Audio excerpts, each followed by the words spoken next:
கிறிஸ்துவுக்குள் அன்பான தேவனுடைய பிள்ளைகளே, ஆண்டவராகிய இயேசு கிறிஸ்துவ நாமத்திலே இந்த சமாதானத்தின் நேரத்தை பார்த்து கொண்டிருக்கிற உங்களை நான் வாழ்த்துகிறேன், வரவேற்கிறேன்.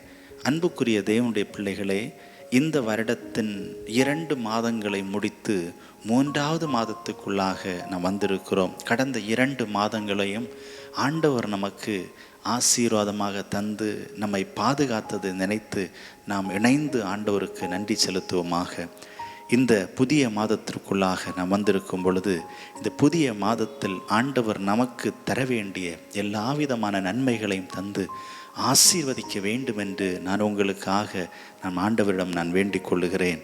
அன்புக்குரிய தேவனுடைய பிள்ளைகளே, ஆண்டவராகிய இயேசு கிறிஸ்து ஊழியம் செய்த நாட்களில் அனைத்து மக்களுக்கும் நன்மைகள் சென்று சேர வேண்டும் என்பதில் மிகவும் அவர் வைராக்கியமாக ஊழியம் செய்து வந்தார். மிக முக்கியமாக ஒவ்வொருவருக்குள்ளாக ஒற்றுமை இருக்க வேண்டும், அன்பு வளர வேண்டும், மக்கள் ஒருவரை ஒருவர் நேசிக்க வேண்டும் என்பதில் மிகவும் கவனமாக தன்னுடைய போதனைகளில் அவர் தெளிவாக போதித்து வந்தார். அந்த இயேசு கிறிஸ்து வாழ்ந்த நாட்களில் பார்க்கும் பொழுது ரோமர்களுக்கும் இஸ்ரவேலருக்கும் இடையில் ஒரு பெரிய வெறுப்பு எப்பொழுதும் இருந்து கொண்டே இருந்தது. அந்த சூழ்நிலையில்தான் ஆண்டவராகிய இயேசு கிறிஸ்து லூக்கா எழுதின சுவிசேஷம் 6ஆம் அதிகாரத்தின் 27ஆம் 28வது வசனங்களை தொடர்ந்து அந்த பகுதியை வாசிக்கும் பொழுது, உங்கள் சத்துருக்களை சிநேகியுங்கள் என்று சொல்லி அழகான ஒரு வார்த்தையை அந்த நாட்களில் தன்னுடைய மக்களுக்கு அவர் போதித்தார். மிக முக்கியமாக மக்களிடையே காணப்படுகிறதான பகைமைகள் மாற வேண்டும், மக்களிடையே காணப்படுகிறதான எல்லா விதமான எதிர்ப்புகளும் மாறி மக்கள் ஒற்றுமையாக அன்பாக இருக்க வேண்டும் என்பதில் இயேசு மிகவும் கண்ணும் கருத்துமாக இருந்தார். முக்கியமாக உங்கள் சத்துருக்களை சிநேகியுங்கள் என்று சொல்லும் பொழுது, எப்படி நீங்கள் சத்துருக்களை சிநேகிக்க வேண்டும் என்று சொல்லி சில வழிமுறைகளை அன்று ஆண்டவராகிய இயேசு கிறிஸ்து தன்னுடைய மக்களுக்கு அவர் போதித்து வந்தார்.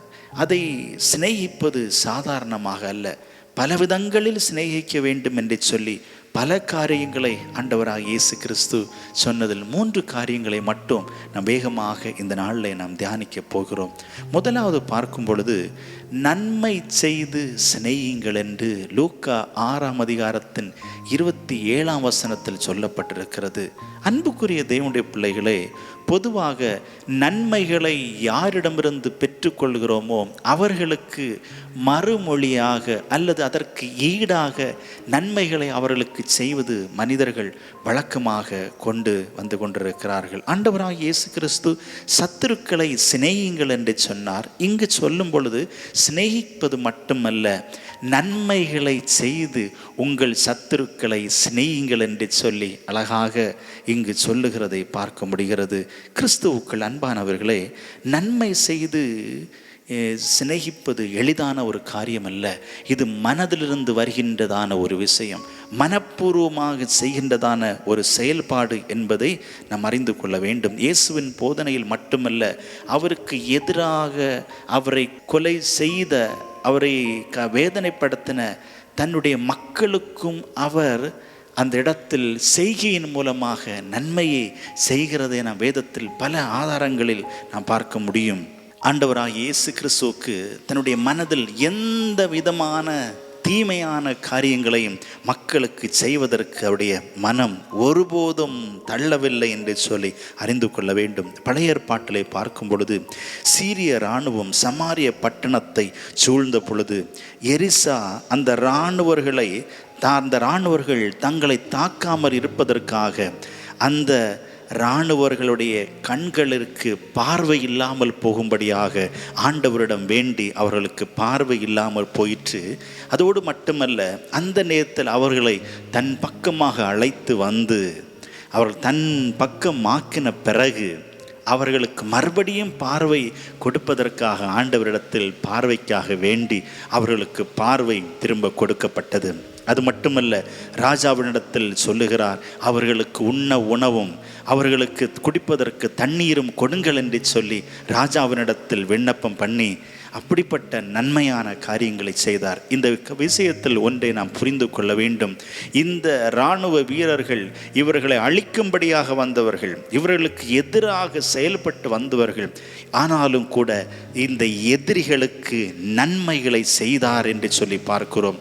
இந்த எலிசா நினைத்திருந்தால், பார்வை போக வைத்த இந்த எலிசாவால் அவர்களை அழித்திருக்கவும் முடிந்திருக்கும். ஆனால் அழிக்கவில்லை. எதிராக வந்தவர்களை தன் பக்கமாக அவர்களை திருப்பி அவர்களுக்கு நன்மை செய்தார் என்று சொல்லி பார்க்கிறோம். அன்புக்குரிய தேவனுடைய பிள்ளைகளே, நம்முடைய வாழ்க்கையில் நமக்கு எதிராக செயல்படுகிறவர்கள் அநேகம் பேர் காணப்படலாம். எதிரிகள் நம்மை சூழ்ந்து கொண்டிருக்கலாம். வீட்டில் கூட நமக்கு எதிராக இருப்பவர்கள் இருக்கலாம். வீட்டின் அருகாமையில் எதிராக இருப்பவர்கள் இருக்கலாம். பணி செய்கிறவர்கள் பணி செய்கிற இடங்களில் நமக்கு எதிராக செயல்படுகிறவர்கள் இருக்கலாம். ஒன்றை மட்டும் நான் சொல்லுகிறேன், நீங்கள் அவர்களுக்கு நன்மை செய்யுங்கள். அவர்களுக்கு நன்மை செய்யுங்கள். பிறந்த நாட்கள் வரும்பொழுது அவர்களிடத்தில் சென்று வாழ்த்துக்களை தெரிவியுங்கள். பிறந்த நாட்கள் வரும்பொழுது அவர்களுக்கு பரிசு பொருட்களை வாங்கி கொடுங்கள். அவர்களை பார்க்கும் பொழுது நல்ல வார்த்தையினால் அவர்களை விசாரியுங்கள். இப்படிப்பட்ட அவர்கள் ஒரு கஷ்டமான சூழ்நிலையில் இருக்கும் பொழுது எந்த சூழ்நிலையில் இருக்கிறார்களோ அந்த சூழ்நிலைக்கு ஏற்ற தேவைகளை உங்கள் மூலமாக பூர்த்தி செய்வதற்கான முயற்சிகளை எடுத்து நீங்கள் அவர்களை சிநேகிக்க வேண்டும் என்று சொல்லி ஆண்டவராகிய இயேசு கிறிஸ்து நமக்கு ஒரு நல்ல ஒரு அழைப்பை தருகிறார். இரண்டாவது பார்க்கும் பொழுது ஆண்டவராகிய இயேசு கிறிஸ்து சொல்லும் பொழுது லூக்கா 6:28 உங்களை சபிக்கிறவர்களை ஆசீர்வதியுங்கள் என்று சொல்லுகிறார். உங்களை சபிக்கிறவர்களை ஆசீர்வதியுங்கள். அன்பான தேவனுடைய பிள்ளைகளே, ஒருவர் மற்றவரை சபிப்பது அல்லது மனம் புண்படுகின்ற வார்த்தைகளை பேசும் பொழுது திருப்பி அவர்களை மனம் புண்படுத்துகின்ற வார்த்தைகளை பேசுவதுதான் மனிதனுடைய இயல்பு. இயேசு சொல்லுகிறார், உங்களை சபிக்கிறவர்களை ஆசீர்வதியுங்கள் என்று. இதுவும் ஒரு கடினமான ஒரு செயல்தான். யோசித்து பாருங்கள், நம்மை சபிப்பவர்களை எப்படி நாம் ஆசீர்வதிக்க முடியும்? நம்முடைய மனம் புண்படுகின்ற விதத்தில் நம்மை பேசுகிறவர்களை எப்படி நாம் அவர்களை ஆசீர்வதிக்க முடியும்? ஆனால் இயேசு சொல்லுகிறார், நீங்கள் அப்படி ஆசீர்வதியுங்கள் என்று சொல்லுகிறார். இந்த போதனைகளை பின்பற்றி வந்ததான பவுல் தன்னுடைய விசுவாச மக்களுக்கு இதை வலுப்படுத்தி முக்கியமாக ரோமருக்கு எழுதும் பொழுது சொன்னார். காரணம், ரோமர் காலங்களில் கிறிஸ்தவர்கள் யூத தலைவர்களாலும் ரோம அதிகாரிகளாலும் மிகவும் அழுத்தப்பட்டு காணப்பட்டார்கள். வார்த்தையினாலும் இன்னும் மற்ற விதத்தில் துன்புறுத்தப்பட்டு மிகவும் வேதனையாக காணப்பட்டார்கள். மற்றவர்கள் எல்லாமே இவர்களுக்கு எதிராக செயல்பட்டு கொண்டிருந்தார்கள். எதிரான வார்த்தைகளை பேசிக் கொண்டிருந்தார்கள். இந்த நேரத்தில் பவுல் சொல்லுகிறார், நீங்கள் அவர்களை ஆசீர்வதியுங்கள், அவர்களை ஆசீர்வதியுங்கள் என்று சொல்லி பவுல் கனிவோடும் கரிசனையோடும் எழுதுகிறதை பார்க்க முடிகிறது. அன்பான தேவனுடைய பிள்ளைகளை, இவர்கள் இப்படி கனிவோடும் கரிசனையோடும் பல ஒழுக்கங்களையும் மாதிரியான வாழ்க்கைகளையும் இந்த விசுவாசிகள் கடைபிடித்தது நிமித்தமாக இதை பார்த்து அநேகர் ஆண்டவருடைய அன்பை அறிந்து கொண்டார்கள் என்று சொல்லி பார்க்க முடிகிறது. மற்றவர்களை, அதாவது சத்துருக்களை ஆசீர்வதிப்பது நம்முடைய கடமை மட்டுமல்ல, அது இயேசுவால் கொடுக்கப்பட்ட ஒரு பெரிய கட்டளை. சத்துருக்களை சிநேகிப்பது இயேசுவால் கொடுக்கப்பட்ட ஒரு உன்னதமான ஒரு கட்டளை என்பதை அறிந்து கொள்ள வேண்டும். அன்பானவர்களே, சத்துருக்களை மகிழ்விக்க நாம் அவர்களை ஆசீர்வதிக்க வேண்டும். சுயநலம் கருதாமல் அவர்களை ஆசீர்வதிக்க வேண்டும்.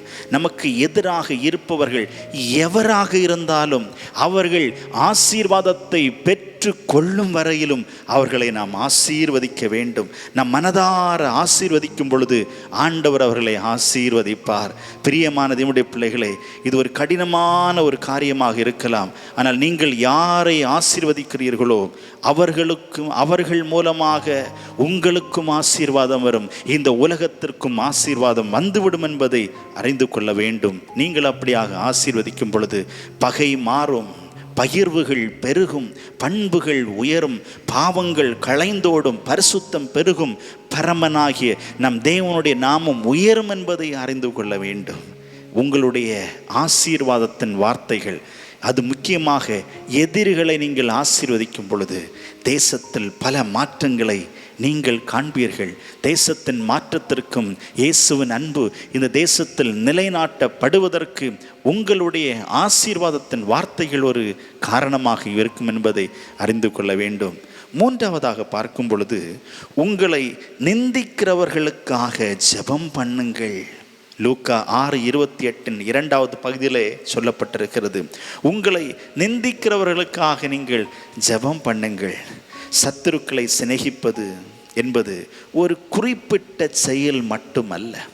பல செயல்களை, பல காரியங்களை நாம் செய்தால் மட்டும்தான் சத்துருக்களை சிநேகிக்க முடியும். அதில் மிகவும் முக்கியமாக இந்த மூன்றாவது காரியம், உங்களை நிந்திக்கிறவர்களுக்காக ஜெபம் பண்ணுங்கள் என்று சொல்லி இயேசு பொன்னான வார்த்தையை, பொன்னான ஒரு போதனையை போதித்திருக்கிறார். அந்த நாட்களில் ரோமர்களின் ஆதிக்கம் யூதர்களையும் புறஜாதியரையும் நிந்திக்கின்றதாகவே காணப்பட்டது. இந்த சூழ்நிலையில் தான் இயேசு சொன்னார், அப்படிப்பட்டவர்களுக்காக நீங்கள் ஜெபம் பண்ணுங்கள். ஜெபிப்பது என்பது அவர்களை சபிப்பதல்ல. ஜெபத்தின் மூலமாக மற்றவர்களுக்கு தண்டனை வாங்கி கொடுப்பதற்காக முயற்சிப்பதல்ல. நமக்கு விரோதமாக எழும்புறவர்களுக்காக ஜெபிப்பது என்பது, ஆண்டவரே அவர்களை சபியும் ஆண்டவரே, அவர்களை அழித்து போடும் ஆண்டவரே என்று சொல்லி அல்ல. கடந்த நாட்களில் ஒரு வேடிக்கையான ஒரு சம்பவத்தை யூடியூபிலே நான் பார்த்தேன்.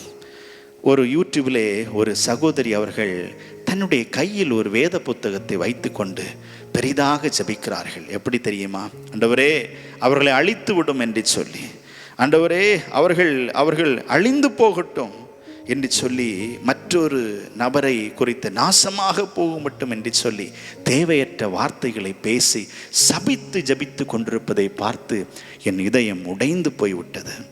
அன்புக்குரிய தேவனுடைய பிள்ளைகளே, அப்படிப்பட்ட ஜெபத்தை ஆண்டவர் கேட்பது இல்லை. அப்படிப்பட்ட ஜெபத்தை ஆண்டவர் நிச்சயமாக விரும்பவே மாட்டார்.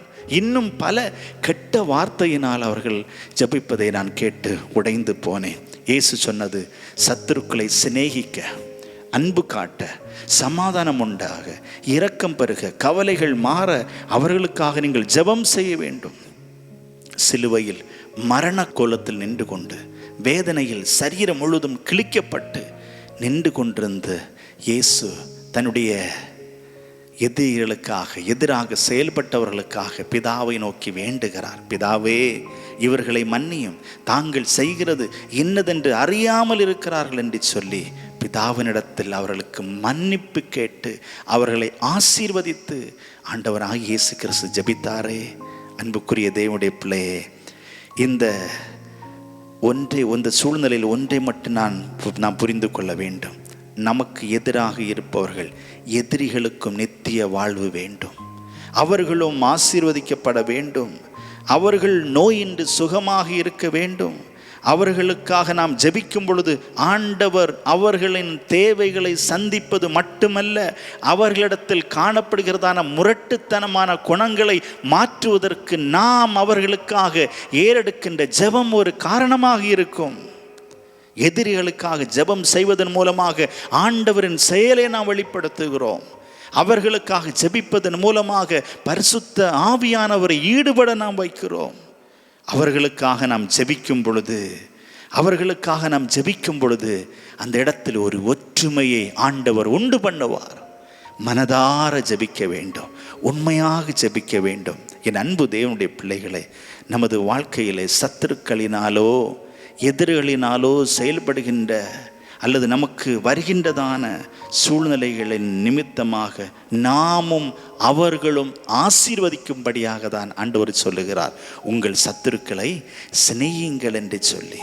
அவர்களை ஆசீர்வதிப்பதன் மூலமாக, அவர்களுக்காக ஜெபிப்பதன் மூலமாக, அவர்களுக்கு நன்மை செய்வதன் மூலமாக அவர்களை நாம் நேசிக்க வேண்டும் என்று சொல்லி ஆண்டவர் சொல்லுகிறார். இப்படிப்பட்ட நல்ல குணங்களினால் நமது அருள்நாதர் இயேசு நம் வாழ்வில் நன்மைகளை செய்ய நாம் இந்த நாளை ஒப்பு கொடுக்க போகிறோம்.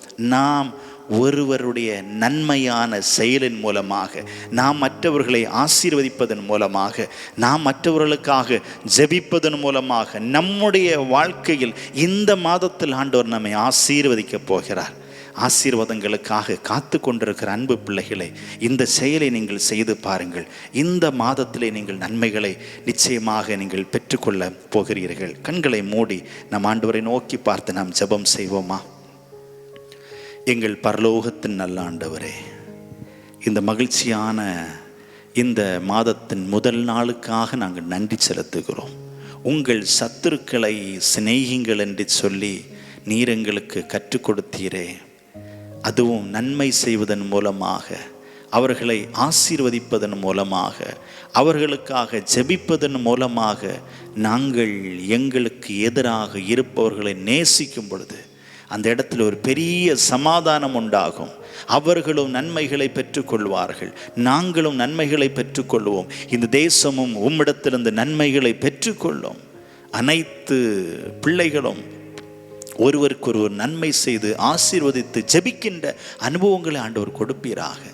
இந்த நிகழ்ச்சியை பார்த்து கொண்டிருக்கிற அத்தனை பிள்ளைகளை ஆண்டவர் ஆசீர்வதிப்பீராக. என்னென்ன தேவைகளோடு உடைய பிள்ளைகள் இந்த நேரத்தில் ஜபித்து கொண்டிருக்கிறார்களோ அந்த தேவைகளை ஆண்டவர் சந்திப்பீராக. மன சோர்வுகளை ஆண்டவர் மாற்றி போடுங்க. மன வேதனைகளை கர்த்தர் மாற்றுவீராக. ஏமாற்றப்பட்டு காணப்படுகிற பிள்ளைகளுக்காக நாங்கள் ஜெபிக்கிறோம். ஆண்டவரே, நீர் அவர்களுக்கு நம்பிக்கை கொடுத்து உடைய பிள்ளைகளை நீர் தூக்கி நிறுத்துவீராக. கடன் பிரச்சனைகள் எங்களை அமைக்கி கொண்டிருக்கிறது என்று சொல்லி எத்தனையோ பிள்ளைகள் வேதனைப்பட்டு கொண்டிருக்கிறார்களே, அந்த கடன் பிரச்சனைகளை ஆண்டவர் மாற்றுவீராக. எனக்கு ஒரு நிம்மதி இல்லை, எனக்கு சமாதானம் இல்லை, என்னால் நிம்மதியாக தூங்க முடியவில்லை என்று சொல்லி கண்ணீரோடு இருக்கிற பிள்ளைகளுக்கு ஆண்டவரே, நீர் அவர்களுக்கு நல்ல நிம்மதியை கொடுப்பீராக, சமாதானத்தை கொடுப்பீராக. வேலைக்காக காத்து கொண்டிருக்கிற பிள்ளைகள், பல நாட்களாக நான் படித்திருக்கிறேன், படித்த வேலை இல்லை என்று சொல்லி கலங்கி போயிருக்கிற பிள்ளைகளுக்கு ஆண்டவரே நல்ல வேலை வாய்ப்பை ஏற்ற நேரத்தில் கொடுப்பீராக. பிள்ளைகளை குறித்து கவலைப்பட்டு கொண்டிருக்கிற பெற்றோருக்காக நாங்கள் ஜெபிக்கிறோம்.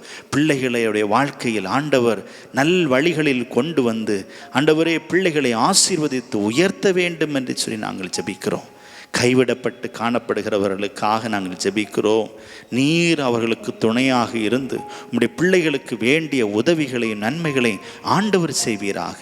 இந்த சமுதாயத்தில் பல சூழ்நிலை நிமித்தமாக நான் வெட்கப்பட்டிருக்கிறேன், தலை குனிந்திருந்து கொண்டிருக்கிறேன், என்னை யாரும் மதிக்கவில்லை, என்னை கண்டால் வெறுத்து ஓடுகிறார்கள் என்று சொல்லி ஆண்டவரே இந்த நிகழ்ச்சியை பார்த்து கொண்டிருக்கிற பிள்ளைகளுக்காக நாங்கள் ஜெபிக்கிறோம். அப்படி யாராவது இருக்கிறார்கள் என்று சொன்னால் அன்பு பிள்ளைகளுக்கு நீர் துணையாக இருந்து எல்லா சூழ்நிலைகளையும் சாதகமாக்கி கொடுப்பீராக.